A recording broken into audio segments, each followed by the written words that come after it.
Whitehall 1212.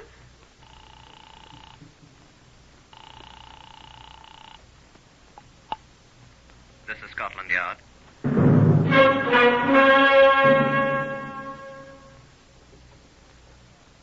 For the first time in its history, Scotland Yard opens its official files to bring you the true stories of some of its most celebrated cases.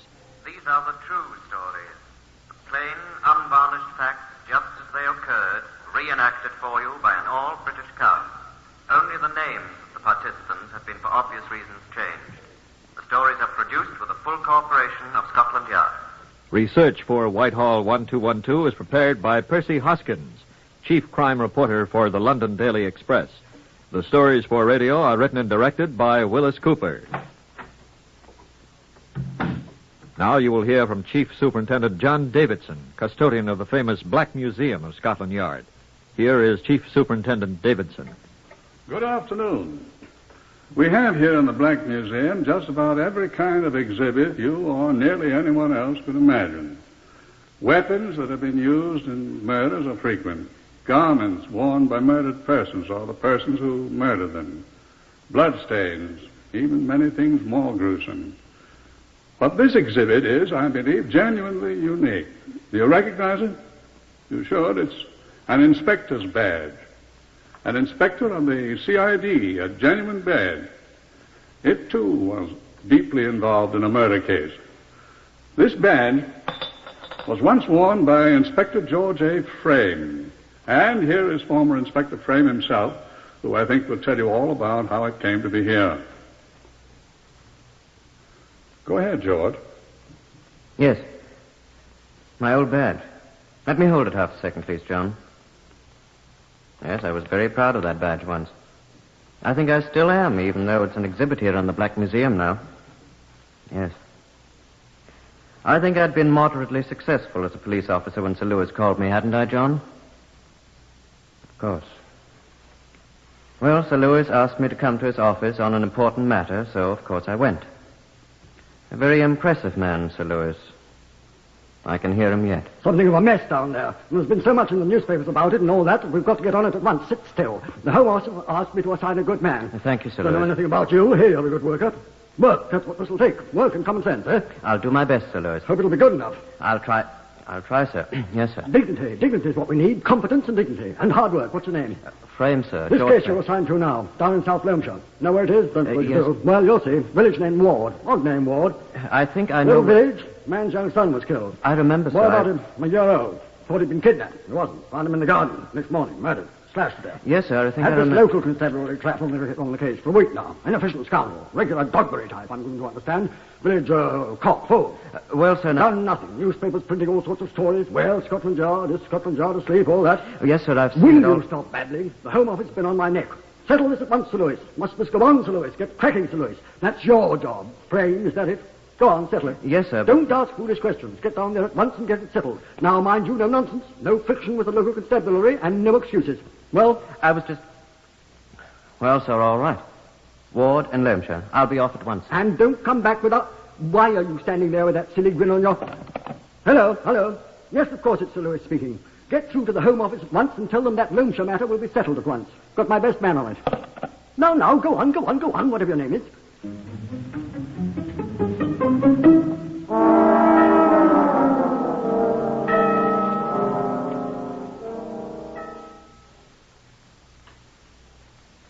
In the village of Ward, I was conducted to Superintendent Ogle of the South Loamshire Constabulary, who was in charge of the case. And not delighted at all at being summarily replaced by an inspector of the CID from Scotland Yard. He was quite eloquent about it. I don't know what you think you're going to do here, Frame. I expect to do my duty, sir. I can dispense with your fine Scotland Yard talk, young man. We have our duty, too, you know. I'm sorry, Mr. Ogle. You may address me as Superintendent Ogle while you're about it, too. I'm sorry, sir. Coming your fine London ways on me because I'm a man from the Shires. I'll expect proper respect, sir. I'll expect proper respect. I beg your pardon, sir. Whilst you're in my bailiwick, you're to consider yourself no better than one of my constables, too. You're to be entirely under my orders. Do you understand that? I was under the impression, sir, that I am under the orders of the Home Office. I'll stand for no insubordination. I'm not being insubordinate, sir. I'm merely telling you my orders. But you're to make a fool of me. Isn't that the truth? No, sir. Oh, is that a fact? Well, then, what are you doing here, then? What are you doing here? The Home Office has instructed me to try to obtain a conviction in this case, sir. Oh, you're to obtain a conviction, then? I'm to try, sir. I suppose a London man knows more about it than we who live here, then. No, sir, I don't know anything about it yet. All you know is that Scotland Yard says I failed. Scotland Yard doesn't say that, sir. Well, there's been a lot of talk, and I resent it. I resent it. I'm sorry, sir. Would you mind telling me something about the case? Don't you know anything about it? Well, very little, sir. How much? Only that a child has been found dead, sir. Murdered, apparently. Have you any suspects, sir? That's none of your business. I'm afraid it is, sir. Well, I don't think so. I hope that doesn't mean that I'm not to get any help from you, sir. Am I correct, sir? I'll give you what help we can. What help I have to give you. Well, go ahead, sir. What do you expect me to do? Solve this case for you and then let Scotland Yard take all the credit? I've had about enough. Scotland Yard needs no credit, sir. Well... But the case must be solved, sir. Are you accusing me of inefficiency? Not accusing you, sir. But I'm sorry I've been sent down here by the Home Office. Do you think you're welcome here? You haven't told me what's been accomplished so far, sir. Look here now. Yes, sir. I've made an arrest today. Oh, have you, sir? I most certainly have. May I ask whom, sir? I arrested Elizabeth Wright, Who is Elizabeth Wright? the nursemaid at Madden's house. Madden? Oh, that was the boy's name, yes. Didn't you even know that much? No, sir, I didn't. I expect to know a great deal more by the time I get back to London. And what about this woman, sir, Elizabeth Wright? What did... They released her. Who did? The magistrate. Oh? And do you know what they said to me? The magistrate, sir? They said I didn't have one scrap of evidence against her. But you did, of course, sir. Well, Sir? I didn't have much. Oh? She was visiting her sister when it happened. Where, sir? In Edinburgh. But you suspected her, sir. Well, What? well, a man's bound to arrest somebody. Oh. And now they send me a Scotland Yard man. I never have any luck.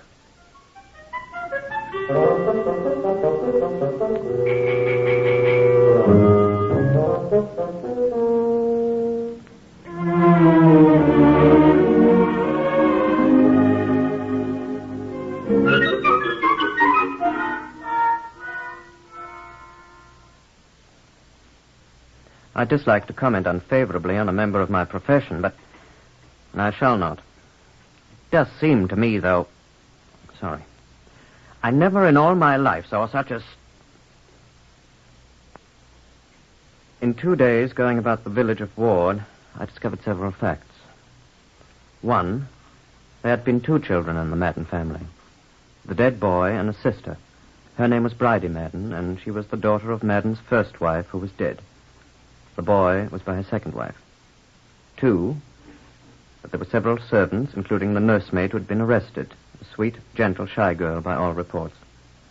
3, I learned that the father, Jerry Madden, was suspected by some of the villagers of having murdered his little son, although no one advanced any reasons why they thought so. 4th, according to some of the schoolmates of Bridie Madden, she was in considerable fear of her stepmother's uncontrollable temper. 5thly, that somebody unspecified would have to hang for the murder of the little boy, a conclusion with which I was fully in agreement. And 6thly, that I was the most unpopular person in the village of Ward. I was from London, and the villagers were fervent adherents of the happily disappearing maxim, here's a foreigner, let's heave a brick at him. I was not encouraged, especially since Superintendent Ogle made no secret of his antipathy toward me. A little discouraging. I thought of returning to London, but I remembered Sir Lewis was there and stayed on. I visited the Madden household.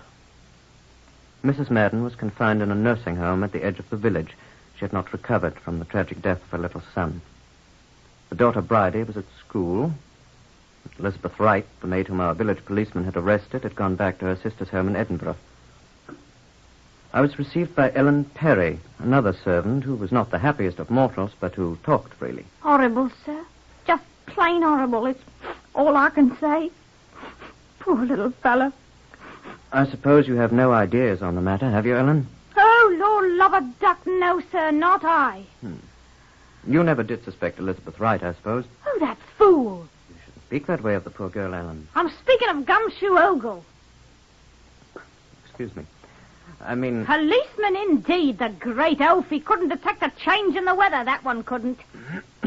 No, sir, I don't suspect anybody. Though Lord knows I wish I did. What about Miss Bridie?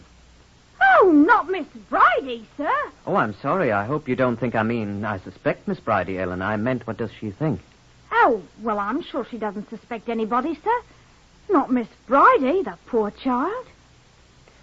Ellen, how do you and Mrs. Madden get along? The finest woman that e'er drew breath, sir. The finest, dearest woman. Poor dear, she's only got one tiny fault. Her temper. Her what, sir? Her temper? Why, Lord love a doc, sir, Mrs. Madden ain't got no temper. That's what I was saying. She lets everybody walk over her. She's got no more temper than a mangle wurzel. Well, I was told she has a very violent temper. Oh, not her, sir. Someone's been pulling your leg. Oh, excuse me, sir. Well, but why should I? No, sir, I've lived in this house ever since she married Mr. Madden, and I've never seen her raise her voice, even when she fell down the well and near drowned. The well there, sir. I must be mistaken, then. Oh, you are that, sir. A sweeter woman ne'er drew breath, sir. Poor woman. Well, I'm sorry to have thought so. I mean... No, sir. Temper me I. Not Mrs. Madden, sir. Well, I'm sorry. I'm going to tell her, sir. She'll die laughing. Oh, no, please. Please don't say anything to her about it, Ellen. Please don't. I'll keep your secret, sir. Well, thank you, Ellen. That's a good girl. Who told you that, sir? Why, you know, I really don't remember, Ellen. Curious, sir. Well, now, who would... Yes, sir. Temper. Oh, blimey. Excuse me, sir. I went to call on Superintendent Ogle. Though it was near enough to high noon, I found the gentleman still in bed and in no very good humor at being awakened. What do you want now? I wanted to ask you a question, Superintendent. Well, ask it. I'm sorry to wake you, sir. I'm awake now. What do you want to know? Just hand me my trousers there, will you? Yes, sir. Thank you. You're getting them on backwards, sir, I think. Uh, Other way around, sir, I think. What do you want? I was wondering whether you collected any tangible evidence at all, sir. Tangible? Anything I could see. No. There wasn't anything? Nothing I considered important. I'd have told you. Nothing at all, sir? Give me my shirt. Thank you. What did you find, sir? Nothing of any importance. Socks suspenders, please. Thank you. What, sir? Oh, some rags. Rags? Hand me my socks. Thank you. Look like a nightgown or something torn into bits. Nightgown, sir? That's what I said it looked like. There's some stains or something on it. Paint, I expect. Someone been using it to clean paintbrushes. What color paint, sir? Huh? Toss me my shoes. You needn't throw them, you know. Sorry, sir. What color paint? Sort of dark wet. Oh, look, I bust my shoelace. Getting a man up in the middle of the night. Oh, running in. No. What'd you do with the nightgown? Sure, it was a nightgown, sir. Well, looks something like one. What? Where is it now, sir? How would I know? Eh? I burned the nasty thing up. Oh, no. Well, it was partially burned when I found it. A bit of trash. I finished burning it up. Then it's completely gone, sir. Of course it is. What did you expect? I didn't expect anything, sir. Hand me my necktie, will you? I'm afraid I don't understand a man with even the rudiments of a police education who could consciously make such a stupid error. Who knows that, good heavens, there were reddish-brown stains on the discarded garment, if it was a garment, in the very middle of a case of atrocious murder in which the victim had bled freely and he thought they were paint, and the thing had been wantonly destroyed. I found myself beginning to splutter as I walked down the lane toward the nursing home. I found Mrs. Madden, the bereft mother. In her condition, it was useless to attempt to talk with her. She just lay there and smiled a vague kind of smile. A man who identified himself as the proprietor of the nursing home deigned to talk with me. Yes, sir. She's been like that all the time, ever since they brought her here, after the poor youngster was murdered. She was such a happy woman. Now Has she been quiet all the time? Never opened her mouth except to cry out for her baby, sir. Nothing more? Well, what would you expect her to do, sir? Why, I understood she has a very violent temper. What? Violent temper? You're mistaken, sir, if you think so. I've known this girl since she was in swaddling clothes, and she... Oh. What? You've got her mixed up with Jerry Madden's first wife. Well, I don't know. This girl wouldn't hurt her. Yes. You're thinking about the first wife, Bridie's mother. What about her? Bridie? The girl's named after her mother. What about her? Why, she had a very violent temper, sir. Oh, she did. Didn't you know, sir, that she died in the insane asylum? No. Raving and screaming like a lunatic? She was a lunatic, sir. And an idea crossed my mind. As a matter of fact, son, not to be telling lies, but after all, you're a policeman, you won't tell anybody. She was a lunatic.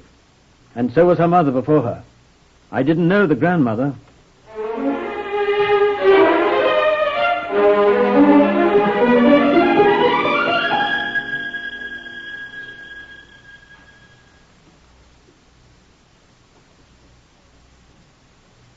Whitehall 1212, to which you are listening, is compiled from actual case records of Scotland Yard. This one is true, as are all the others in this series. Only the names of the participants and the actual location are changed. Research on Whitehall 1212 comes from the chief crime reporter of the London Daily Express, Percy Hoskins. And the stories for radio are written and directed by Wyllis Cooper. Now, let's go on with the story.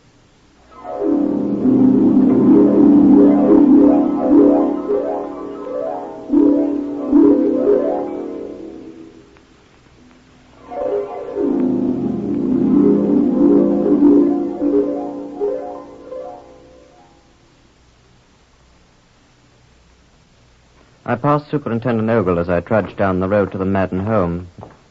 He didn't answer my greeting. I walked on and, deep in thought, presently arrived.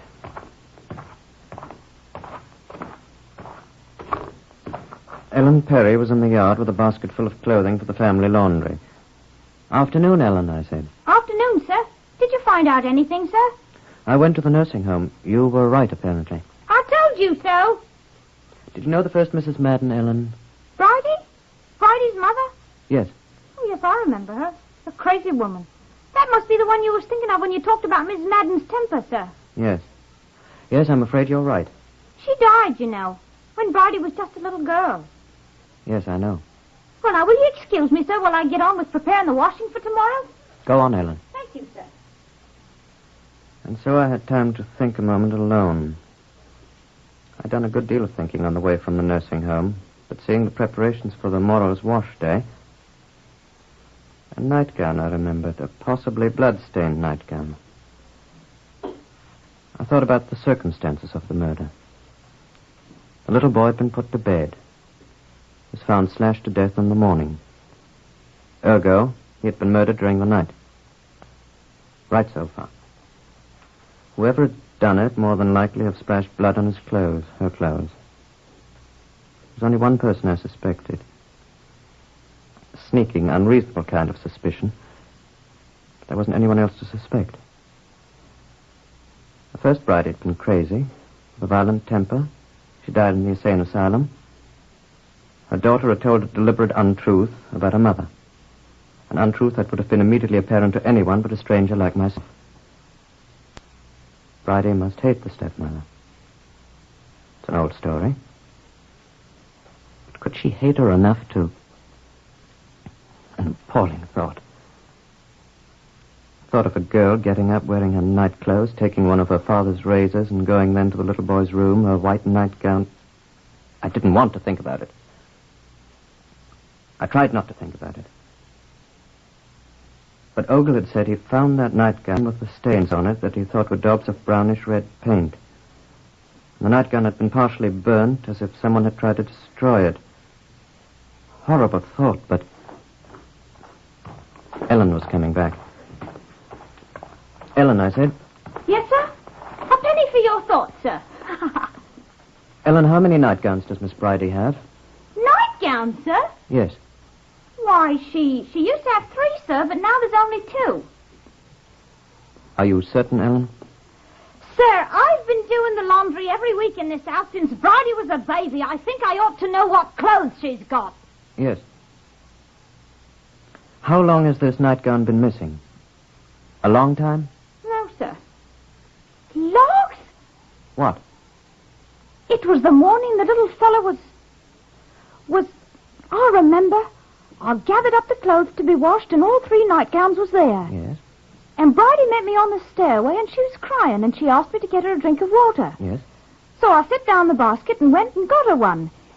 And then I picked up the basket and went downstairs and when I took the things out of the basket there was only 2 nightgowns in it. Did you say anything to anyone? I told Miss Bridie and she said I must be mistaken and the house was in such an uproar, sir, but there was only 2, sir, and there's only 2 now. What do you suppose become of it, sir? Oh, there's Miss Bridie now, sir, coming home from school. Where? There, coming down the lane, sir. Now, way back there. Bridie! All the way down the lane, I was rehearsing in my mind what I would say to her. And when we met her and I looked in her staring little beast's eyes, I knew what to say. Hello, Ellen. Why, what's the matter, sir? Bridie Madden, I'll arrest you for the murder of your brother Damon Madden, and I warn you that anything you say...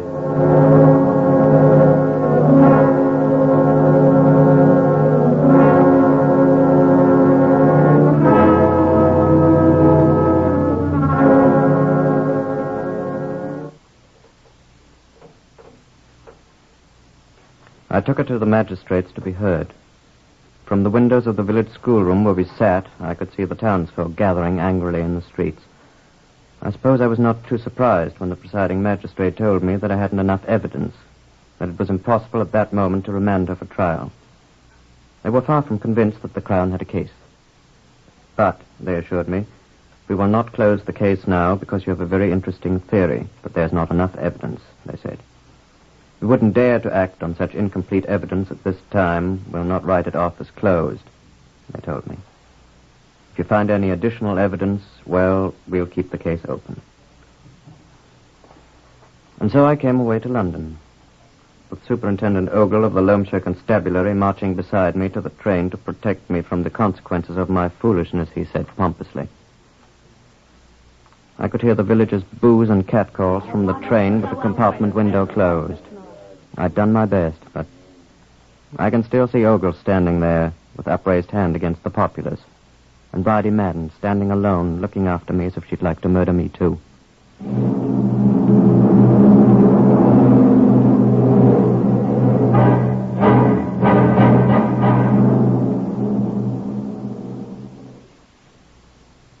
I went to Sir Louis' office when I arrived in London. Come in. Oh, so you're back. Yes, sir. Come here.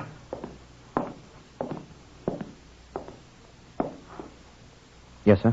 Well. I did my best, Sir Louis. And a fine monumental mess you made of things. Well, sir... I told you to get a conviction. I was sure I had one, sir. Rubbish. I'm sorry, Don't sir. talk sorry to me, my man. You're as big a fool as that old stolen Loamshire. Sir, that's... There's a bigger row raging now than ever before. Scotland Yard and the Home Office have been made fools of. I'm sorry, sir. Questions have been asked in Parliament, sir. What do you say to that? I'm sorry, sir. I still think we can get a conviction. I know I can turn up more evidence. That girl's as guilty... You'll turn up no more evidence. Why not, sir? Because you've done enough to disgrace us all, and I'll have no more of your blundering. I demand your resignation, Inspector Fred.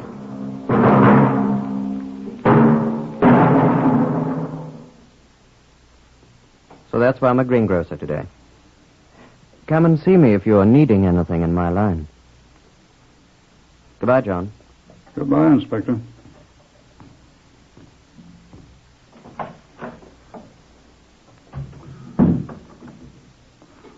George Frame didn't tell you the end of the story. This all happened several years ago. 1 year ago, I was told that a Miss Bridie Madden wished to see me. She came in. Miss Madden? Yes, sir.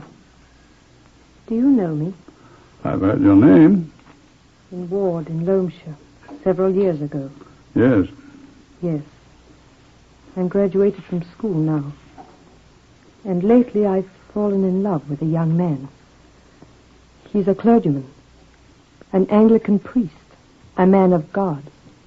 Yes. We were to be married. Yes? But my conscience... Why don't you say yes? You say yes to everything. I know nothing about your conscience, young woman. I told my secret. I told my fiancé everything. Yes? I wanted to confess. I told a man of God, the man I was going to marry. What did the man of God say? He told me to come to the police with my confession. I murdered my brother. And so we took her back to the magistrates with her confession, which she freely made. She'd never been tried. The case was still in abeyance. So Bridie Madden was at last brought to trial. She was found guilty and sentenced to be hanged. The sentence was afterward changed to life imprisonment, and justice was done. But George Frame is still a greengrocer. He handles an excellent line of Brussels sprouts. This is the badge he used to wear.